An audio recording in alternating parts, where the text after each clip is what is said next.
Baba, welcome to my class.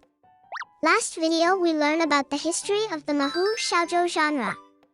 But what about magical boys? Mahou Xiaonan or magical boys are a subgenre of Mahou Xiaozhou. It's the same as a magical girl, but this time with boys. Originally, the manga and the animations of Mahou Xiaozhou were born as stories directed and thought for girls with the purpose of appealing to femininity and beauty. But the majority of creators of this kind of stories were male. So, why there are no magical boys? It was not like it didn't exist anyone. Many magical girls had friends and allies that help in some situations during the adventures. That would be the case of Chupi in Ribbon no Kishi, created by Osamu Tezuka in 1967. As this is a genre directed more towards the female public, the protagonists tend to be women, so magical boys are almost always support characters or love interests such as Tuxedo Mask in Sailor Moon or Xiaoran Li in Cardcaptor Sakura. Sadly, magical boys has been used as comic relief because it was shocking to see a man in nice clothes posing cutely, or to make a misunderstanding, but also to highlight the femininity of a cute boy.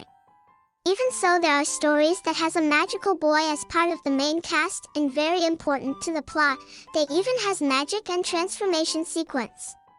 Like Tadesse Hattori in the manga and anime Shugo Chara, Henry Wakamiya in Hokuto Precure, and Ariel Mondial in Magical Girl Lyrical Nanoha Strikers. But there are also works where the protagonists are boys, use magic, and they transform. Then, why aren't they magical boys? Well, most of these works belong to the shonen genre. This genre is focused on the action and fights. Since its demographics is aimed for children and young men, they handle another kind of messages compared to the Mahou Xiaozhou genre.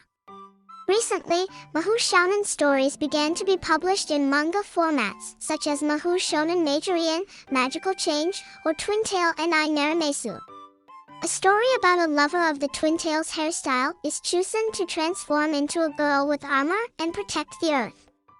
This one would have an anime adaptation in 2014 and would be a precursor. The first adaptation of the Mahou Shonen genre would be in 2015 with Bainin Koko Chikyu Boibi You Love.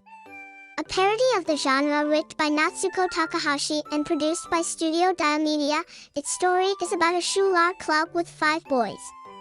They are approached by a pink space wombat who grants them magical powers to help him save the world. The anime concrete the genre and popularized magical boys as protagonists. This would be the inspiration for stories like Mahou Xiaonan Natsuki X Lovitz, Tokyo Mew Mew O, and the animated adaptation of Majou Xiaozhou War in 2018. These stories would still be comedy and parodies where the magical boys are not taken very seriously. But even so, there are some that take the genre seriously and give the magical boys the respect they deserve, like Tokyo Mew Mew, Mahou Xiaozhou Akusei Kikaku, Cardcaptor Sakura, or Shugo Chara. But they were not protagonists in their respective stories.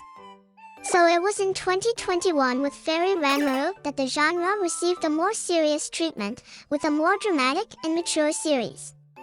Made by Shinji Takamatsu, a veteran in charge of famous series like Gundam, Gintama, Sakamoto Desuka, and even Koko Chikyu Boibi You Love as director. Fairy Ranmaru tells the story of 5 fairy boys who are sent to the human world to heal people's hearts and collect affections for the fairy queen. As you can see, the Mahou Shonen is a subgenre that little by little has gained its place. I am sure many of you would like to be a Mahou Shonen and be part of your own story where you are taken seriously. So support this subgenre and other magical boys you know. To learn more about magical girls, follow me in my social media of Mahourium. Have a nice Gero day. Bye bye.